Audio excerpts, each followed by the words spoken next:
নমস্কার বন্ধুরা, কেমন আছেন সবাই? আশা করি ভালো আছেন আর আমিও ভালো আছি। আজকে বানাচ্ছি খুব সহজ পদ্ধতিতে নিমকি।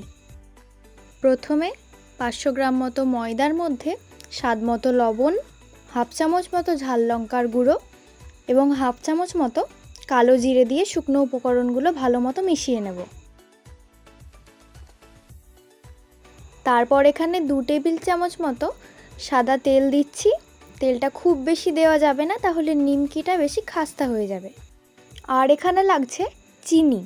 চিনির দানাটা একটু মোটা হওয়ায় কিছুটা জলের মধ্যে 1 চামচ মতো চিনি ভিজিয়ে রেখেছিলাম।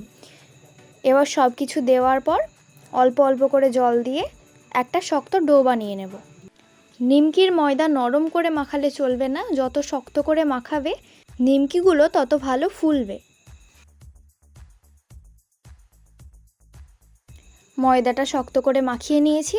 এবার এখান থেকে ছোট ছোট করে লেচি কেটে নেব। এবারে একটা করে লেচি নিয়ে ওপর থেকে অল্প একটু ময়দা ছিটিয়ে দিয়ে পাতলা করে বেলে নিচ্ছি।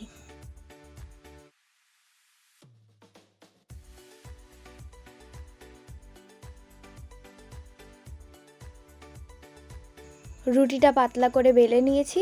এবার একটা পরিষ্কার ব্লেডের সাহায্যে নিমকিগুলো ছোট ছোট করে কেটে নেব।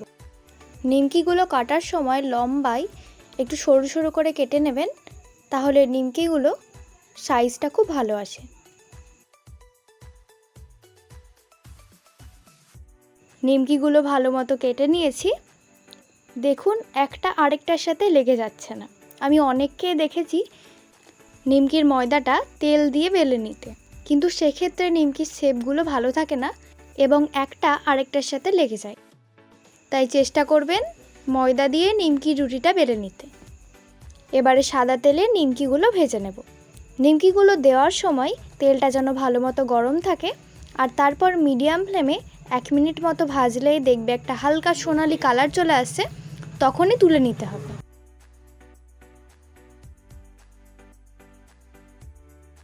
এভাবেই সমস্ত নিমকিগুলো একে একে আমি ভেজে নিচ্ছি।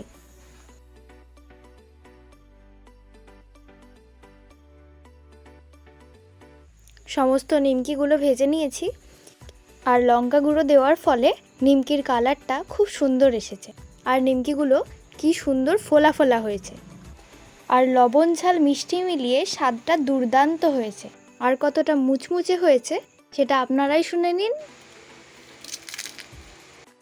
কেমন লাগলো রেসিপিটি অবশ্যই জানাবেন। পরের ভিডিওতে দেখা হচ্ছে, ততক্ষণের জন্য টাটা।